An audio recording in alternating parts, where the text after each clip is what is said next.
A lot of times we see animals and you can just tell they're really cute, but one thing you can't see with this one and is how soft. We hear chinchillas. Yeah. They're always considered soft. They are. It feels like it's air. like air. It is. It's like air. Yeah, it's like, is there a chinchilla in there? Yes, well there is. behaved. Little I Yum know. Yum. Yum Yum is very well behaved. She's one of our animal ambassadors. She's been doing it for a long time, so this is not her first rodeo. Wow. So she's been on camera before. But the cool thing about chinchillas, you know, people do have them as pets, which I don't really recommend because they don't switch their life cycles very well, so they're pretty active at night. Oh, okay. And I mean, they're adorable, but there are very, very few of them in the wild because of the fur trade, knock them out, and they don't reintroduce well. So while rodents are typically very adaptable, chinchillas are not.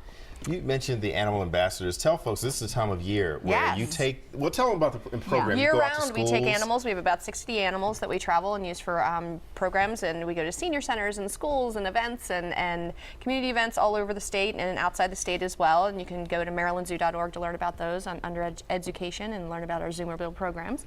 But we have lots of stuff going on right now. We're super psyched because we have Zoo Snooze, which is an overnight coming up in a couple of weeks, and you can register for that online. And it's members and non-members. And you sleep in Penguin Coast, which is fun. Right. In the summer, you bring a tent and you sleep outside, but we're not going to do that to you in January. So you can come sleep in Penguin Coast. That's a pre-registered event. And then in February, our annual Sex at the Zoo, which is our adult-only event, and it is it's a part of kind of a lecture series. So it's heavy hors d'oeuvres and desserts and open beer, wine, and soft drinks. And you can come in out. It's couples and individual tickets as well. So it's a nice Valentine's Day event, and that's presented by Whole Foods and Towson Alumni Association. Are very generous with us this year, and they're going to help us out with those and learn about birds, bees, and chinchillas. Birds, bees, and chinchillas. Yeah, and if you want to volunteer open house is coming up at the end of the month, the end of January, so you can come and learn how to be a volunteer at the zoo. All right, the sleepover event. I have to ask, where do they sleep? Are they sleeping with the right outside We're not the sleeping cages? with the fishes. No. So you can sleep. We're going to be sleeping in Penguin Coast. I'm actually going to take Drew, my 7-year-old. Him and I are going to go this year, and we're going to stay. And you learn about the nocturnal animals, and you wake up and there are penguins right next to your window. So it's pretty cool. Yeah, it's super fun. We feed you dinner and breakfast, and then it includes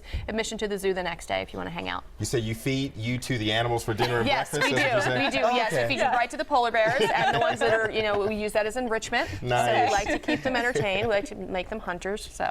And how do folks learn more about everything? marylandzoo.org, and we can also link from your website as well. Okay. Oh, that is so cool. Amy Evelyn, thank you so much. And you can see all this information again at cbsbaltimore.com. Scroll all the way down to the bottom and click on Weekend Morning Edition. All right, we'll be right back. Stay with us.